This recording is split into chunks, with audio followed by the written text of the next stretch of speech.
Welcome to the Knowledge for Men show. Your life will never be the same. Your level of success will seldom exceed your level of personal development. I want to die empty of regret. I want to die empty of my best work. We don't understand who we are. Instead, we're living out somebody else's narrative. What one man can do, another man can do. If it's been done, it can be done again. Being yourself and being your truest, most authentic self in every moment. If it scares you or makes you a little afraid, do it. Follow your heart and your gut. The first stage, I think, is finding you, like finding out who I am today. Stuff will not work. You will have things that fail. Success is when you're a happy, fulfilled person. How do you define success? It's your life, and you are the creator of the movie script that is your life story. Hey, if you wanted to ask me any questions about Knowledge for Men or any challenges you currently have and want me to help you break through, then check out my live weekly talks at kfmlive.com, where I share my biggest lessons learned about being the most powerful version of yourself and interact with the Knowledge for Men community live. To attend the next live event, go to kfmlive.com. Again, that's kfmlive.com. Hope to see you there and have a conversation with you. All right, guys, welcome to the show. I'm here with Daniel Francis. He's the founder of Elite Man Academy, and it's been his passion to help every man become the hero of his story and reach his full potential. Daniel, happy to have you here. Oh, fantastic being here, man. Thanks for having me. All right, Daniel, glad you're here. And what kind of success quote or saying do you have for us, something that you've lived by, and then share with us with the audience what that means? Yeah, absolutely. There's one that stuck with me from when I was probably about 19 years old. And it was a saying from Jim Rohn. And he said, be careful of what you become in pursuit of what you want, because one day you might get what you want, but hate who you've become. And for me, that it literally has rung out with me since then. And it really does just say, what you're working towards, make sure the ladder's on the right wall, project forward and make sure that who you're becoming is someone that you're actually happy with, because we can go down so many paths to make money or to date women or to, whatever it is, and get to that destination only to realize that we don't even like who we've become. Yeah. So that really stuck with me. That's a big one. Because sometimes on those journeys might not just take 3 months or 6 months. It could take years and years or even a decade. And finally, it's great if you achieve your goal. But what if that goal wasn't something that you really wanted to do? And exactly, it's that saying, you mentioned it, you can climb up a ladder, and what if it's leaned up against the wrong wall? You climb a mountain, it's the wrong mountain, and you get to the top and you find yourself in a place or having become someone that you really didn't want to become. Exactly. Yeah, so that's probably the most potent. When I used to teach in the dating field, that's one of the things I used to teach to the guys as well, because you get guys coming in at different stages of their development and wanting different things. But I was in the dating industry for 9 years, and I saw when it started as very much the kind of techniques and routines and lines and canned material. And I've been from there and seen it evolve into the whole natural game thing. And I saw guys come into that industry and become something that they didn't really want to become in pursuit of what they wanted, which was really deeper connections, more profound levels of intimacy with women. But the route and the way that they went about it made them become something else. And so that was always a saying I said to the guys at the start of the seminar. I was like, be careful of what you become in pursuit of what you want. Yeah. Important.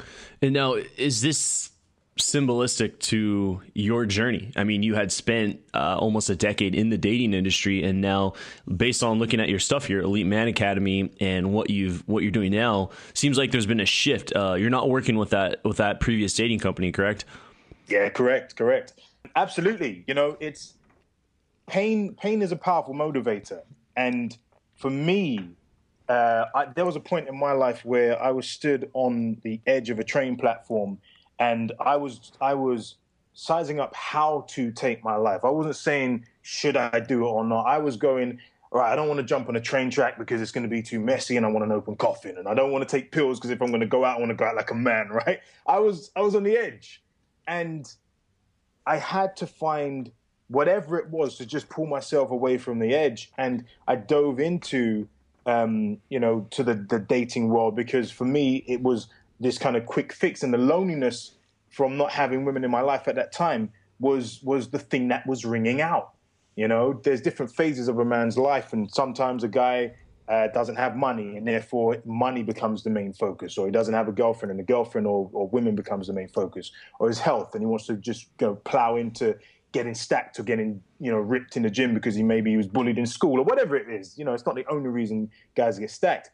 But that for me was me going, head first into the pain and saying I had to get it sorted. I had to get it resolved. And as I did that, I did go down a dark path. Because it does give you, there's something very addictive about being able to meet women when you haven't been able to do that before, and it was really like this. I wouldn't call it a superpower. I wouldn't put it into that respect, but taking control of that area and now having a level of abundance, there was something very addictive about it, but it was distracting. And the constant churn and the constant chase of different women and different pursuits got to a point where actually it was getting a little bit empty. And so I knew that I had to shift. I knew that I had to shift path and look for something deeper. And plus the guys that I was coming into contact with, they were searching for something deeper as well. They were searching for something more meaningful, not just with women, but also within themselves and within their lives. And so I enjoyed teaching that aspect of it a hell of a lot more than just the dating techniques. I loved the inner game side of it, and I became really well known for that and rated #1 instructor in the world 3 times and all that kind of madness, because I realized that men wanted something richer, that we were lacking something. There was a pain that was deeper than just, that couldn't be filled by women. It was a void that was bigger than that. And so I owed it to myself and also to the men that I was serving to dig deeper and say, right, what's really going on? Does that make sense? Yeah, it does make sense. I'm following it along. And it seems like the story of many dating guys, especially men that I've interviewed on the show, where they start out in a place of lacking, obviously, a dating life and wanting more stimulus and sex with women. They get it after going on that journey, and they then turn that into a business or start making money because they have this skill and they're passionate about it, get to travel and talk to girls, they're getting paid for it. Then they do that for years and years, and then they find themselves in a place where it's just not fulfilling them the way that it once was, and it's starting to actually bring them down in life. And then they transition more into solving that problem, and then they go back on that journey again. But yeah, I've interviewed a lot of guys with similar stories. I'm curious to know, though, on your journey here, what would you say was the aha moment or the light bulb moment when you realized that this isn't the path that I want to go down anymore? Yeah, that's a great question. The biggest moment for me was when I was teaching something about values and belief systems and values and personal philosophy and personal principles, which I put at the center of any of the work that I do with men. And as I was teaching that and I was working for someone else, it dawned on me that actually I was out of alignment with my yeah, that's funny. You're like teaching it, and you're like, wait a minute, there's something going on here. I was like, hold on. You just leave. You just, you know what? Just leave. It was that much of a foot on the brakes moment for me, because I do believe in that, and being I've got existing truth tattooed on my arm, and that for me is a personal philosophy and a way of life. And so when that hit me, I was like, yeah, shit's got to change. And so I completely just kind of shifted direction, and so glad that I did. Because I'm just able to work with people in a completely different way now, and I'm in alignment with my core beliefs and my core values. One of the things that used to kind of jar me with the dating industry was the way things were marketed. I'd been in it long enough to know that the quick fixes that marketing pushes, and that quick fix, push button, turnkey mentality dating is a skill, you know, these social skills, social dynamics, they're skills, and they take time to develop. So yes, you could get some amazing growth as we did. And I was always constantly looking for ways to get quick change. But at the same time, there were guys who would come in and, you know, if they hadn't been socializing for the whole of their college life, or if they've gone from, you know, teenager up to 25 without having been, you know, sociable and really just needing, you know, to interact with people, then you're not going to turn that around in one weekend, you know? So that was a major realization for me. And I had to be integrous with myself and go, that people are at different stages. You're meeting people at very different stages, and it's difficult to serve them all in just kind of like a one-size-fits-all program. It doesn't work like that. So that, for me, was a major shift as well. Yeah. And transitioning into what you do now, you talk about becoming the hero of your story.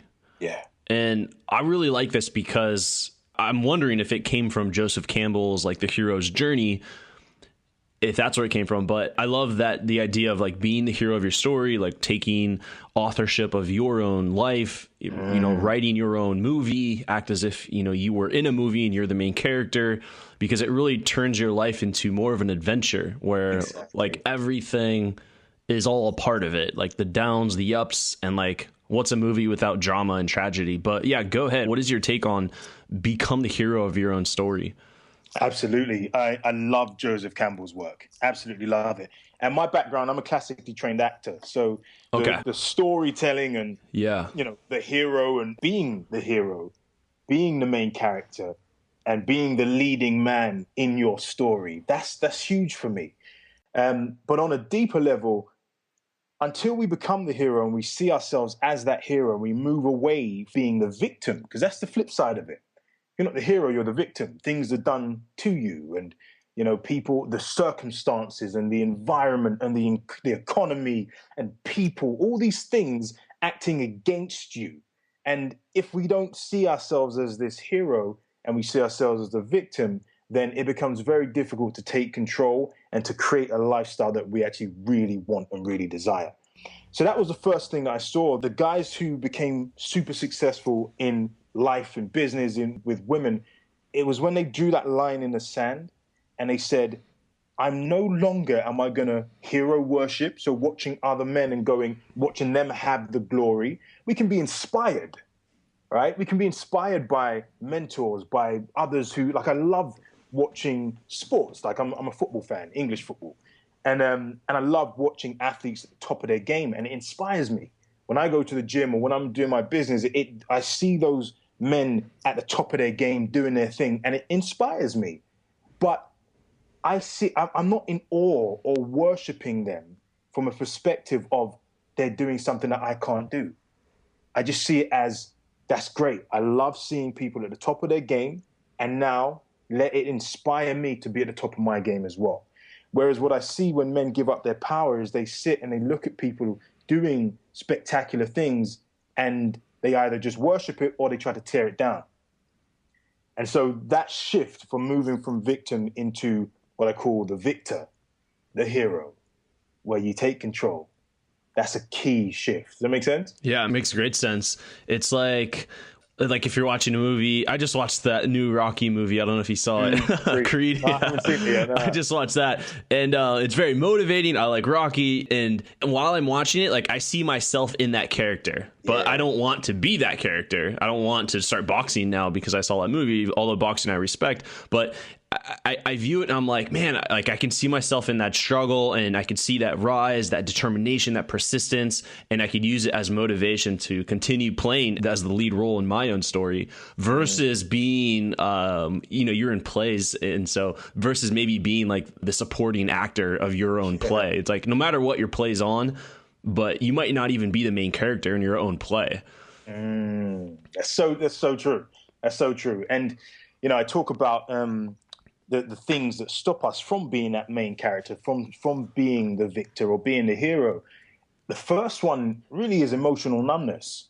It's where we have detached from life, whether it's through some kind of trauma, whether it's through a fear of being vulnerable, right? We step back from the emotion and detach and create this wall and this numbness in order to protect ourselves. But you can't have happiness without pain. And let me be specific about that. I don't mean that happiness just comes from pain. It means that emotion, to experience happiness, you have to experience the full range of emotion. A lot of people try to numb their emotion, but there's no kind of on-off switch in the sense that you can have just the happiness. No.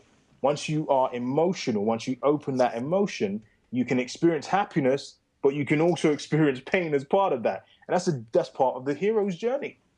You know, you watch a film that's all happiness and smiles, it's not a great movie, right? It's not a great movie. So we kind of learn what the highs are by going through the lows, and it's how we deal with those lows. That's the important thing that has to shift. And so the moving from the victim to the victor, how we manage our perceptions is key. Being able to reframe and create this meaning that moves us forward, that is the key. So if something just happens to us, let's say, for example, there are certain cultures in the world, right, where someone dies and they're in mourning for a month, 30 days, wrapped in black, not allowed to smile, you know, or be seen as smiling. They go around to the dead person's house and they weep and they cry and they do all kinds of things. And death becomes, this is the event is death, and that becomes like this really tragic event. And then there are other cultures where death is, someone dies and they celebrate. This person's evolved and gone to the next realm and they've made it and they're off into, you know, they're in heaven or wherever it is that they say they've gone. And it's a celebration. They've evolved, they've gone to the next stage of life. It's the same event, death, but it's how they've changed the meaning of the event that completely changes their reaction and their response to it. And so as a hero, we always search for the kind of empowering meaning or how we can reframe things to get the lesson from it instead of going, oh, woe is me. This is dark. It's over. Why is this happening to me? Does that make sense? Yeah, there's the book Man's Search for Meaning by Viktor Frankl, where he's all about just searching for the meaning.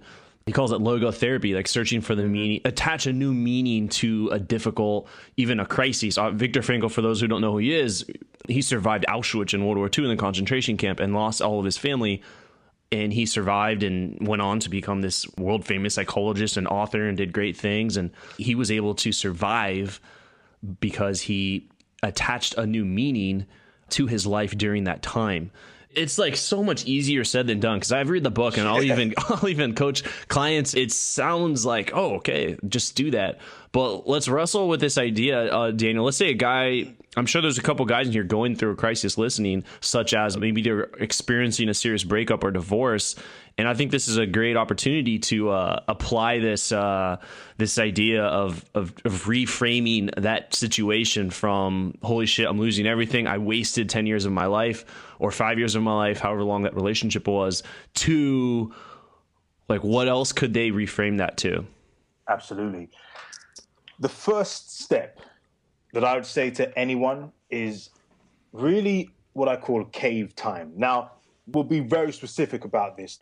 We have to control our inputs, our environment, and the people that we have around us. That's the first thing.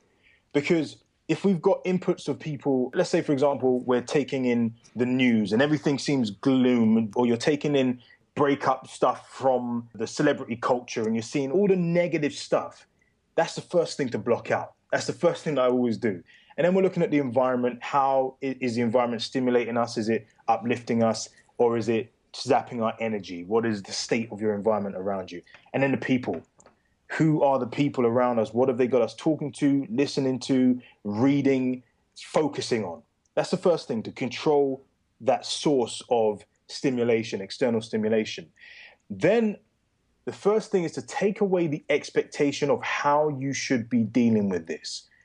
Whenever I hear the shoulds or the if onlys, I call them the victim statements.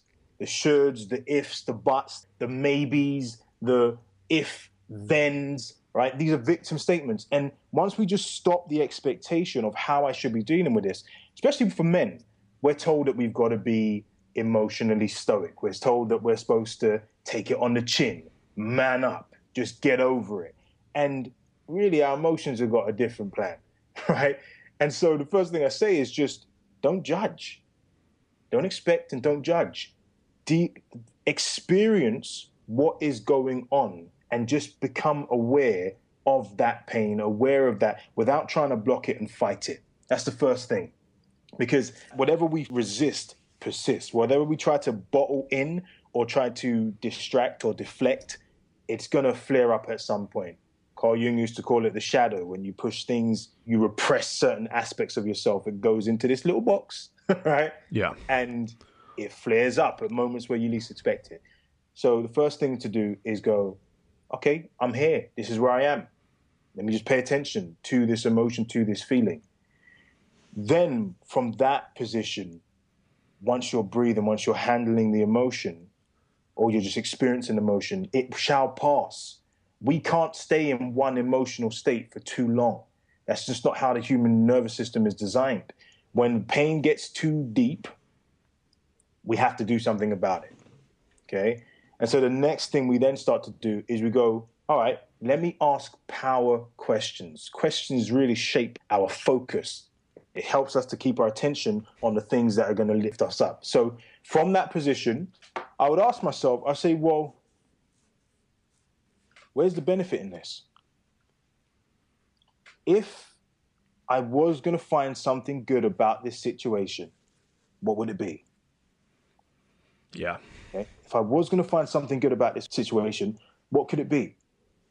Where's the positive? Because we've all been in a situation where, let's say we've broken up with a partner, let's use that, and we broke up with a girlfriend back in the day, and we went forward 3 years when we've passed there and we've met a new woman and we're completely happy with her. And we go, wow, if I was still in the old relationship, then this thing would never have happened that led to this thing happening, that led to this thing happening, that led to me meeting this amazing woman. We've all had a similar experience, whether it's in a job, whether it's in, business or a relationship. And so the key is to project forward even quicker. Is to keep an eye on what's the vision, what did you learn from this, and how are you going to make things different in the next relationship. Does that help? Yeah, that definitely helps. And once you see that, it starts to feel better. But I feel like we want things now. And plus there's the fear of, well, what if it doesn't happen? Mm-hmm. And that can kick in. But I think that's so much of pain of so many people is just they want things now. If they don't have it, they want it now. Instant gratification. Just like you said with like a guy will do a dating boot camp and, a weekend it might not, change his whole dating life and, from nothing to Casanova in 2 days. But just like with a breakup, it's, after that breakup, we're in so much pain that we sometimes just can't see it getting any better anytime soon. And that even causes more pain. It's like that fear of not knowing. Yeah, definitely. And whatever you want to call it, there are different belief systems and different levels of faith that one has to explore for themselves, But I do believe that there's a saying that one of my mentors has got, which is that you can't get to a vision, you've got to come from it. And in the old dating world, we used to call it faking it till you make it, which I didn't like. And I much prefer this new understanding that I have, which is every vision has a vibration. And this is the key thing for me. When training as an actor, one of the first things that we're taught is to ask this question by a guy called Stanislavski, which is, what if? Okay? It's the what if question. And what this does is it stimulates the imagination. So the first thing I would say is, well, what if I was past this? Or what if I was the man who was dating whatever? Or what if I was the man who had my ideal relationship, right?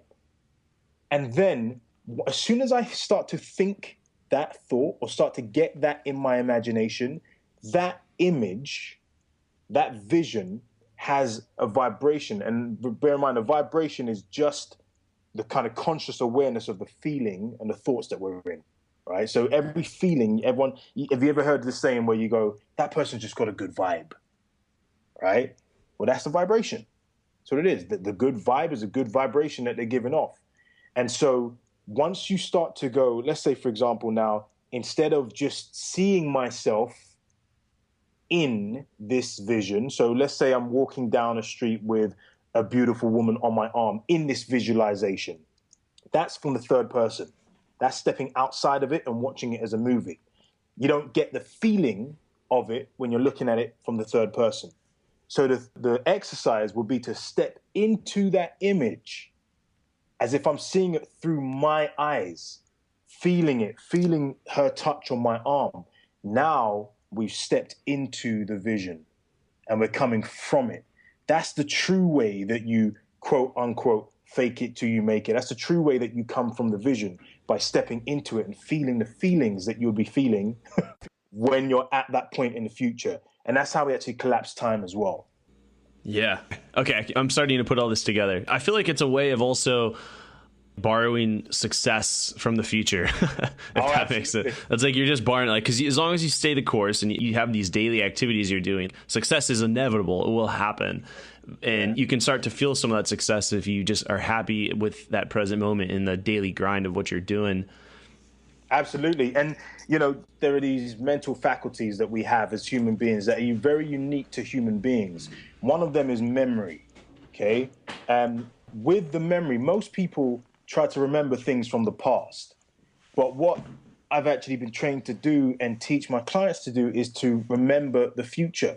So as exactly what you just said, that when you step into it, you can remember success. You can remember how it feels to be in that end point.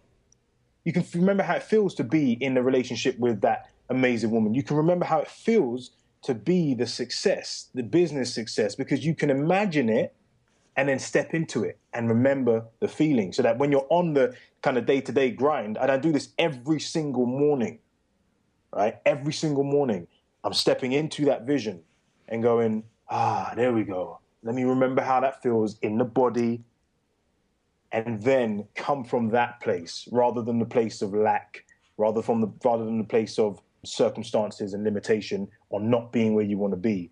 It's a practice of imagination and memory. I like that. It seems like an athlete, like let's say a basketball player, when he's doing a free throw, like you got to see the shot go in. Yeah. You got to see it go in before you do the shot. Tiger Woods, I believe, he says he never takes a swing before he sees it go in the hole first. He's already seen it go in, and then he goes and does it. If he doesn't see it go in, he'll take his time and get, present and then go for it after. We apply that to sports, but like apply that to your life, apply that to your relationships, your health, your business. Something that I'm thinking right now, just as we're listening to this conversation, is coming back to the topic of, being the hero of your own story. I think for some guys that was very enlightening, and I think they're going to get a jolt, a burst, get really excited, really start questioning maybe what they're doing at work, or maybe in their relationships, or just how much adventure they're having in their lives. But for some, they'll still think like, that was a cool idea, that was cool epiphany, but I can't do that. What advice would you have for that guy who's, that's, sounds great, but it's just not for me? Like, it's still not getting into them. Yeah, absolutely. There's what I go back to is an end visionary. Those are 3 stages that a man must move through in order to really take control of his life and to put it where he wants it to be. Anything I say or that anyone says that is outside of I'm going to make this happen and that I'm taking full responsibility for my perceptions and for my thoughts, my feelings, my actions, means that you're being the victim. It means you're slipping into victim mentality. And it's just a personal choice. Everyone has that right and that free will to either take control or to let the environment, the economy, other people, circumstances, our instincts, all those things control.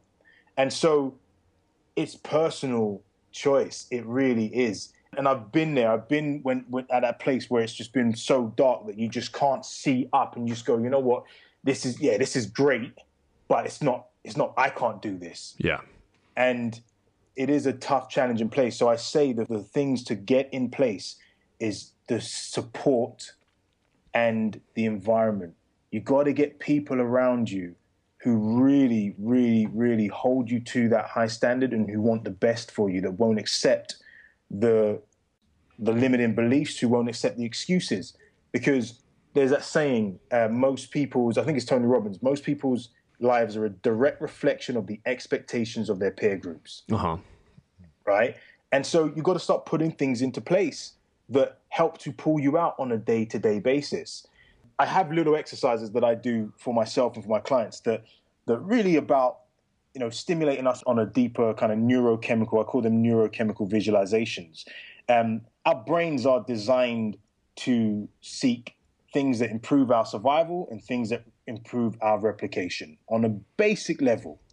And it actually helps us by releasing neurochemicals. So whenever I'm feeling demotivated, whenever I'm feeling like I just can't move, I designed these kind of neurochemical visualizations because there was a point where I was just depressed, where I didn't want to get out of bed. And so I thought to myself, well, I know that to change my state, the quickest way is to change my physiology. If I get up and I do something with my body, I'm going to change my state. But I'm so low right now that I don't even want to move my body. Right, yeah. So I thought to myself, well, what is the lowest energy thing that I can start to do to get some movement and to stop being so damn depressed and down?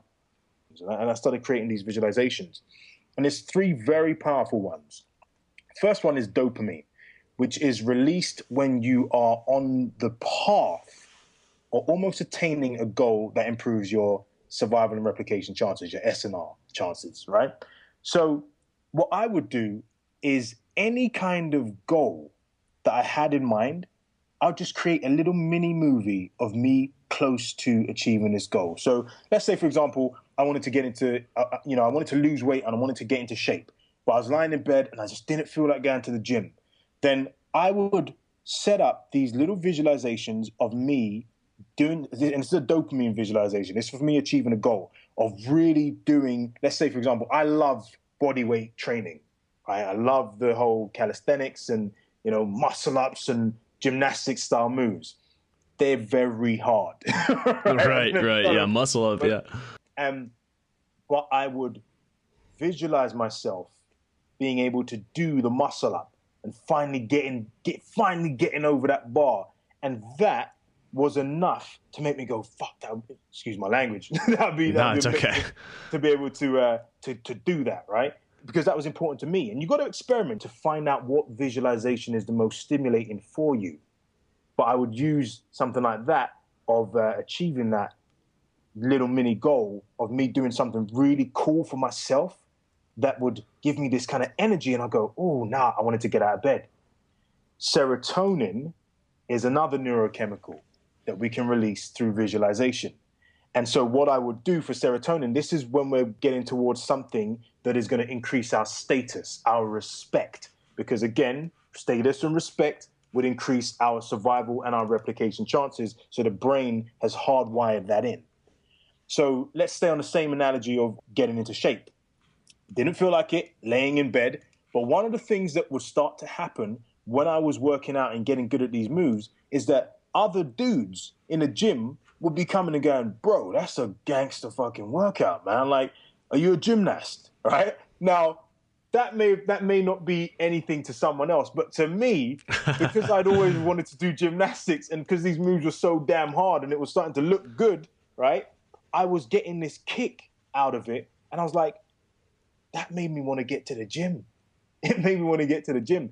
And so what I'm demonstrating is that use absolutely everything. Your brain is already designed in a way that's going to help you achieve success. And when you take away the expectations of how you should react or the obligations of how people think you should act, right? And you just work with the machinery that you've been given, now you have power. The last one, I'll give you the last one from these neurochemical visualizations. The last one's oxytocin. Now, oxytocin is the bonding neurochemical that promotes social bonds, but also bonds with women. Now, let's stick with the health thing. there was something that was very clear to me when I was working out and I was in great shape, was that women started to respond differently to me, right? So my oxytocin visualization was about seeing women responding to me. So I'd imagine a girl that I was dating and her and us laying there. And again, I'm visualizing this as if I'm in the visualization, not as if I'm watching my movie. I'm actually in this movie. I'm the star. I'm the hero of this movie. And I'd run this video of us laying there, her stroking my chest, caressing me, putting her hands on my abs and being like completely turned on by that. And that made me just want to get out of bed and go to the gym, right? So these were things that I was doing, not having to move, right? Not having to jump up out of bed and try and, pump myself up. It was just by using the mind and just by using the brain, which is already hardwired to help you succeed. That's what I would say to any guy who's like rock bottom. Don't have to physically do anything. Just start using the neurochemicals and start using very specific visualizations. Experiment with the things that you want and turn them into oxytocin, dopamine, and serotonin visualizations. Yeah, I really like that. And as you were going through and giving examples, I was like already doing it with you, just going through the exercises and feeling that energy rush.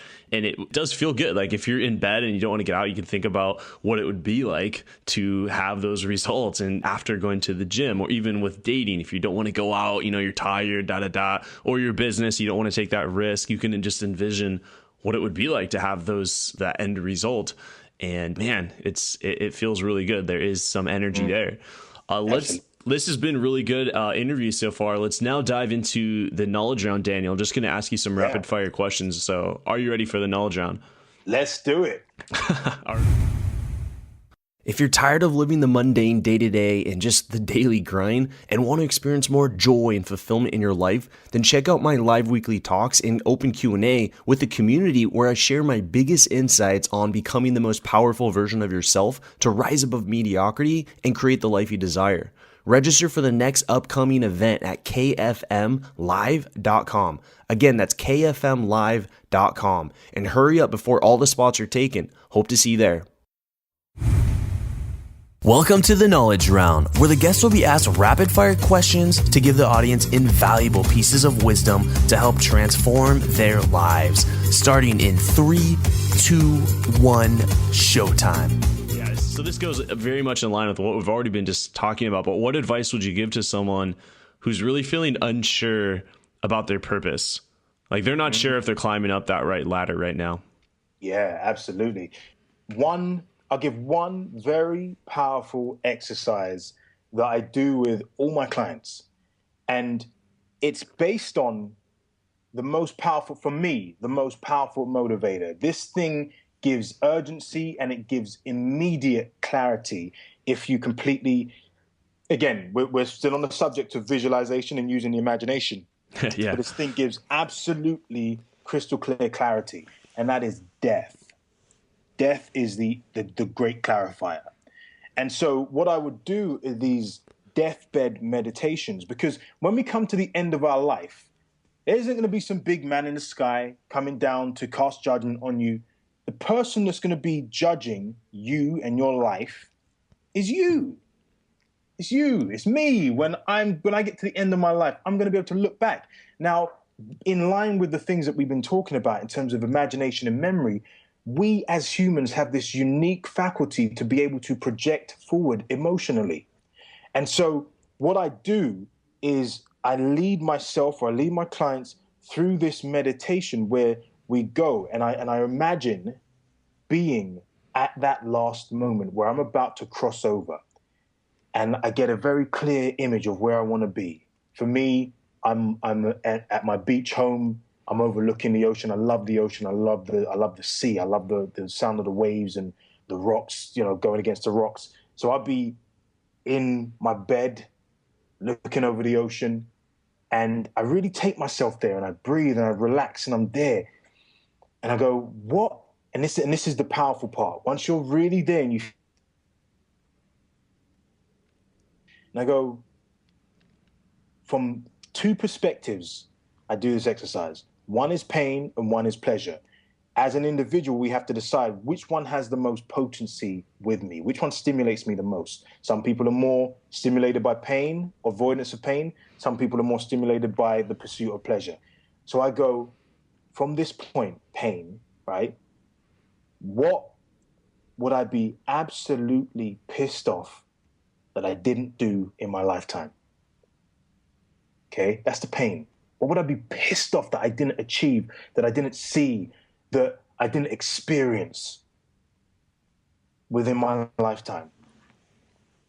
And then from a pleasure perspective, I ask, what needs to happen in order for me to get to this point and be completely relaxed, calm, and fulfilled, ready to cross over?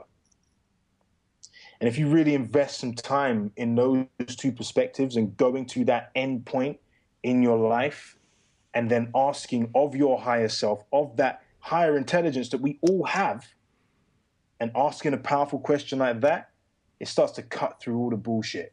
Because all the things that, you know, we do. I've had clients who have got to the point where they've gone, fuck, dude, I want to be on my deathbed and I want my family around me, man. I want my kids. I want my grandkids there, you know? And I don't have any of that because I've just been chasing women or I've been chasing money, and I haven't really, you know, been brave enough to open myself up to one woman and to really go for that deeper connection. So how the hell am I going to have that?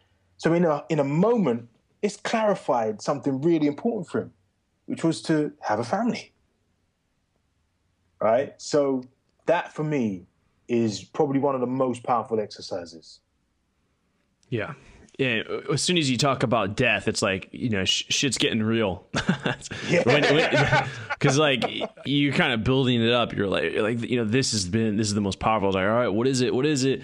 And you brought up death, and I'm like, shit just got real.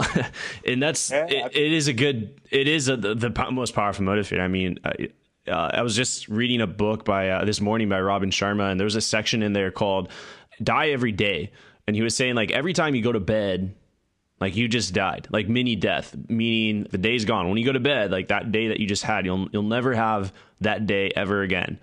And he was saying like every day you wake up, like you just got another chance at life. So suck it up, because you're not going to keep getting more chances, because every day that goes by is a day that you won't get back. That was his take on that. And it's somehow refreshing. Like it could be sad for others, but somehow just refreshing to know, like, man, you know, every day you just got to do the shit that matters. Like you got to listen to your heart and go in the direction that you know you want to go in, and just screw what other people or society say that you need to do. Absolutely. Death is so sobering. You know, it is so sobering, and it's something that we carry, again, not to get too philosophical, but we carry it with us. It's the one thing that we carry with us from birth is our deaths. We don't know when it's going to happen, and we always live like we're going to live forever. That's one of the things I try to remind myself, that this ain't lasting forever. This isn't going to last forever. Over the Christmas period, one of my closest friends, he's literally closer to me than my brothers, he had a motorbike accident, and in a heartbeat, he was almost gone. Yeah, like in a heartbeat. And it was just such a shock and a realization, because I was just like, wow, we take things for granted unless we continually remind ourselves every day, like Robin Sharma said, you wake up with gratitude. Thank you for this. I have never lived this day. I've never lived this day. It can be completely different than any day that's gone before, right? I've got another saying that for me, how I remind myself, there's two ways. One is I put my finger on my pulse and I go, if that stops beating one time, I'm gone, right? I'm not promised the next breath. So we're literally one breath away from death at any moment. You don't take your next breath, that is it. Lights out, gone, finito. Yeah. Right? And so it's reminding ourselves of the fragility of life. I think why it's become very, you know, we having these they've probably always had existential crises, since the dawn of human, existence. But right now, at this stage in our evolution as human beings, we have the most kind of safe and sterile environment that has ever been in the Western world, right? Nothing's trying to kind of kill us. We've got medication, we've got food supplies for the most part, most people, I say most people in terms of, in a developed Western world. And where things are really safe to the point where we have to create boogeymen. We've got to create, and I'm not going to get too political either, but we've got to create boogeymen to start scaring people. But we've got so much time and so much health on our hands that we don't know what to do with it, and we stop valuing how fragile life actually is. There was a time when you would have loved ones dying at home, where death was all around you. There'd be dead people on the streets in England, right? Way back, Black Death, the plague, all these kind of things, right? We don't see death on a mass scale anymore. Yeah, death is almost like hidden. It's like morgues, funerals, and like it's kind of like, it's all hidden, closed doors, it's just real quick. But yeah, I mean, the whole topic of death is really, it's an interview in itself. For the knowledge round, I'll move on to the next question. But I mean, it really is. I know a lot of guys got a ton of value, so it was worth diving into. But Daniel, what would you say was holding you back from becoming the man you are now today? What was holding me back? I would say that's a fantastic question. There were a few things. One was mentors, right? Putting the right mentors in place. That was definitely a major component for me. And then once the mentors were in place, modeling their strategies. Can't tell you how, coming from an acting background, I was this creative dude, and we were like, you've got to be original, and you're constantly striving for uniqueness. But success leaves clues, and it's already done by a lot of people. And there probably isn't a book on a subject that we struggle with that hasn't been written, right? There's so many resources now. That what we've got to do is to reach out and go for the mentors and model strategies. So that was the first thing, me just moving outside of my ego and seeking help and just being able to ask for help. And I see a lot of men struggle with that, where they go, I'm supposed to deal with this on my own. And I constantly remind myself of that, going into business, for example. It was a new arena for me. And so I had to remind myself that I have a lot of friends who are successful, whether it's old clients or whatever it is, or good friends of mine, to ask for help, ask for mentorship, ask for strategies, ask for, study their belief systems and model them. That was the first thing. The next thing was putting the habits into place to make success inevitable, to make my growth inevitable. I've got two things that I say, which is nurture at night and master your mornings. If that's even just the starting point to really, like, my phone doesn't switch on before 12 p.m. I don't wake up to text messages, to emails. I'm so just kind of, I try to protect my mornings as much as possible and have my own rituals in place that set me up for the day, so that I'm kicking ass in the day. And then at night, nurture at night. Think about it, right? The subconscious mind, if you do any kind of hypnosis or NLP and you want to program the subconscious mind of someone, you put them into a completely different, relaxed brainwave and frequency, right? So we most easily drop into that frequency just before we're going to bed. So that last half an hour, the last 5 minutes before going to bed is literally crucial subconscious programming time. And I know so many people who will watch a movie, or they watch television, or watch the news, or they're checking their Facebook just before they go to bed. And so the last thing that you've told your subconscious mind is, here, take all this shit and process that for 8 hours, right? So when you nurture at night, focus on reading some really constructive stuff, a great book, or watching a great video training, or whatever it is, something to get the mind, whatever you want to be growing in the garden of your subconscious mind, which is fertile soil. And whatever you plant in there, whatever seeds you plant, whether it's seeds of negativity or pain or seeds of violence or seeds, whatever it is, it's going to grow. So choose wisely what you put in at night and how you protect your mornings. That was such a major shift for me. And then, so the habits, and then creating plans. Creating a plan, a vision of where I want to be, the type of man that I want to be, and then a plan of how to get there. Yeah. As you're saying that, I'm like, I'm going to start implementing 9 p.m. to 9 a.m. Airplane mode on the phone. But I like that where you said you don't look at your phone, or you don't even turn it on until noon. I've never heard of that. It seems really late, but I like it because there was what was it, like 2 nights ago? I woke up early at I think it was like 6:30 a.m., pretty early for me. And I just turned my phone on. I'm just going to look at it real quick. And then all of a sudden it was like, ding, ding, ding. Like I literally got 7 or 8 text messages. My emails like, do. And, some of them were very, they were like tough, like problem emails I had to solve. And I was like, I tried to put it back and I just couldn't sleep. I was just thinking about how I'm going to solve all these problems. Didn't get any sleep after that. Was just laying in bed for another couple hours. But I like that. And I'm going to implement something similar, but that's really good. On to the next question here. What would you say are 2 of your most influential books, or 3 of your most influential books, and why? Love that question. Okay. It's interesting because even getting to this stage in my life, which, I'm 32 now, I'm going to be 33 very soon. And probably the most influential books were books that I read pretty early, and I've read a lot of books, but the ones that I'm so fortunate that I found them around 18, 19, because it just set the standard. Probably one of the most important ones was The 7 Habits of Highly Effective People.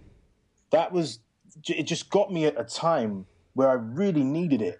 And because it was based on principle and character, rather than just personality and charm, it just stuck with me. It resonated with me.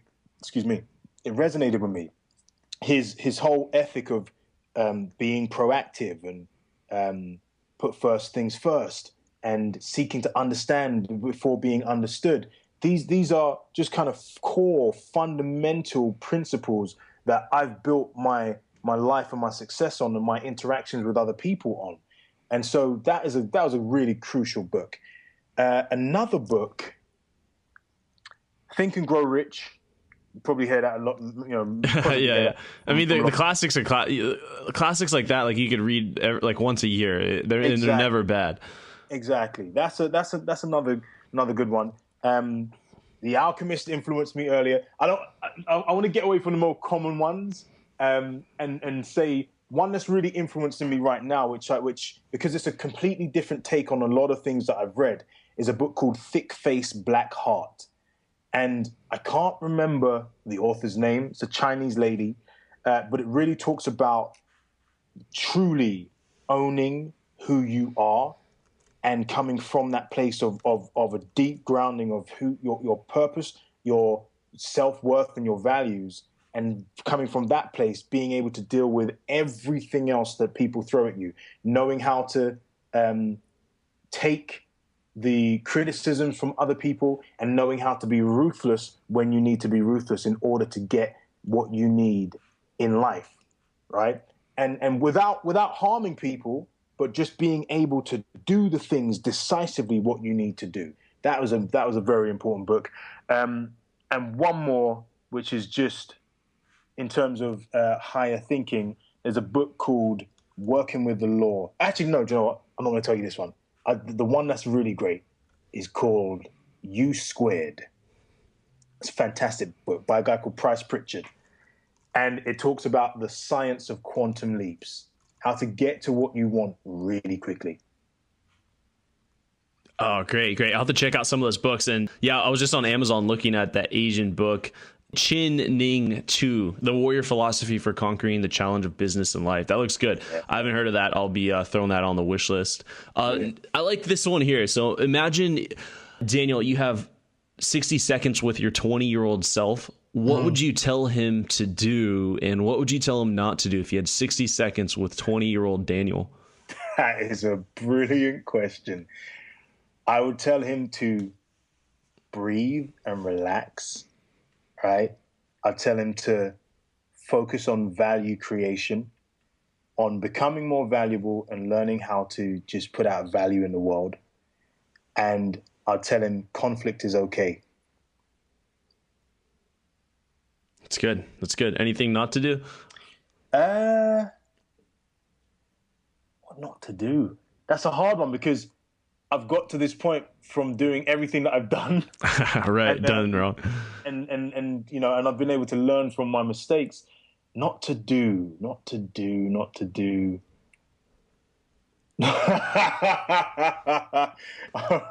Yeah. Don't have unprotected sex. If I was going to be really kind of frank and just talk my truth, it's just, you know, just strap up, be safe, be healthy. Yeah, definitely. And that is definitely not the first time someone said that. So what would you say would be like your philosophy on life and success? Looking back, even if you have to summarize some of your main points, but just looking back over, you know, your careers and how far you've come and what you've grown into becoming, like, what would that be?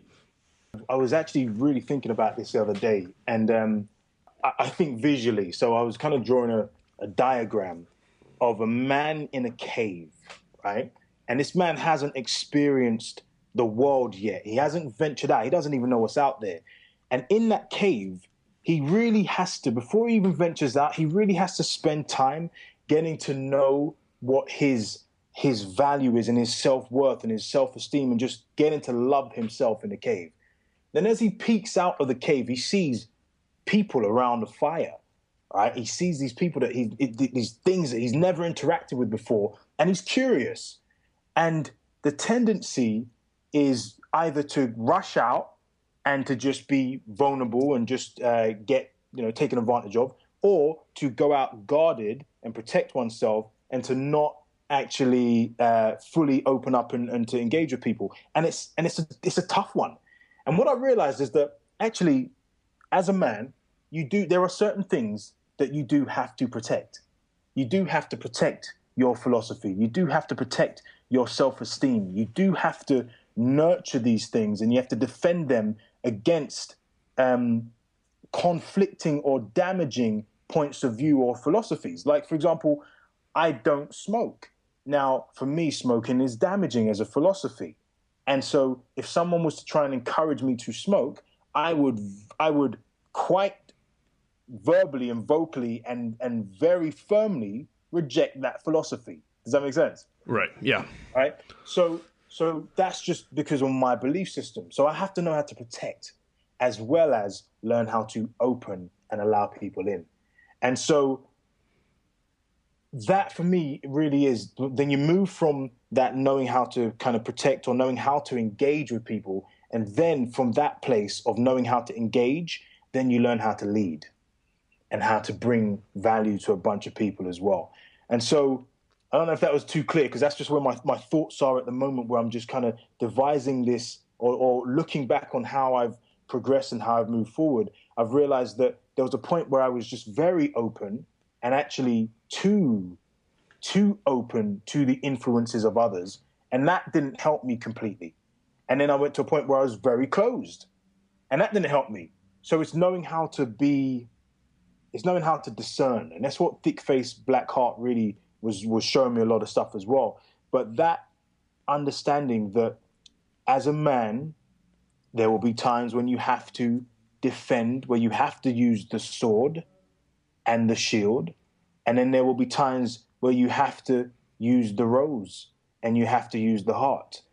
And to have that level of awareness to decipher and see which is necessary at which point, that takes awareness, and it takes a level of the self-awareness, but also awareness of other people as well. So what I would say is learn about yourself, learn what makes you tick, learn how other people tick, and learn how to lead.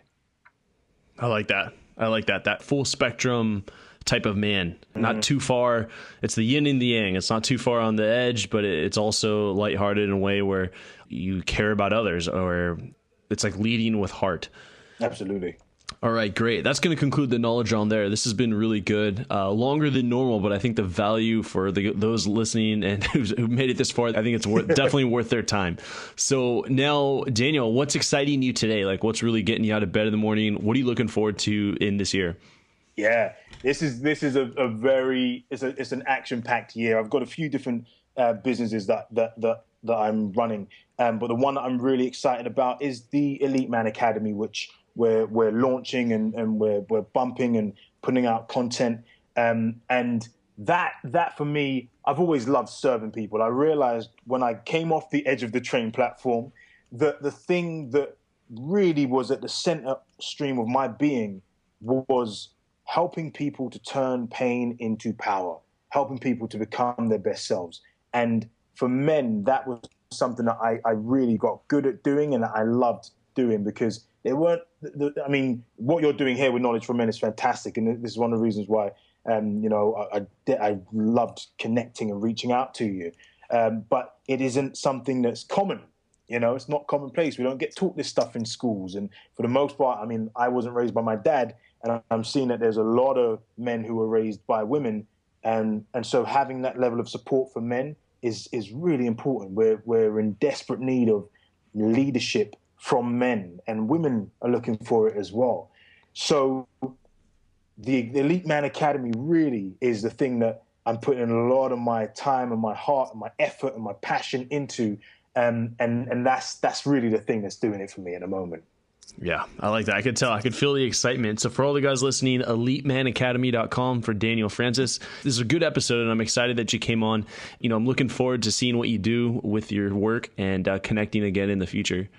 Brilliant. What I did, I put a little present together for your listeners as well. So if they go to freegiftfromdaniel.com, then you can pick up what I call the confidence equation, and that really is just again, it's just a give, but it's a great thing for instant confidence when you're in a stressful situation and you need to quickly turn it around, or bring your best self out and bring that powerful, confident man out. Then it's a very quick equation and formula, that 4 things that you can do to just quickly snap into that powerful, confident state. So that's a gift for your guys as well. All right. Thanks, Daniel. And thank you so much for sharing that with my community and your story and life lessons. It's been good having you here on the show.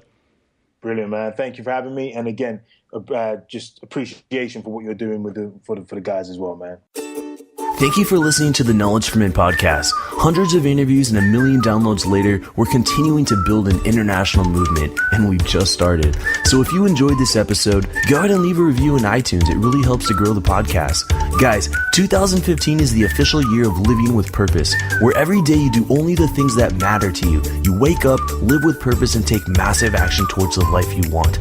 Check out kfmfree.com to get free tools I've created to help you crush life. Again, that's kfmfree.com. This is your host, Andrew Fairby, and I'll see you in the next episode.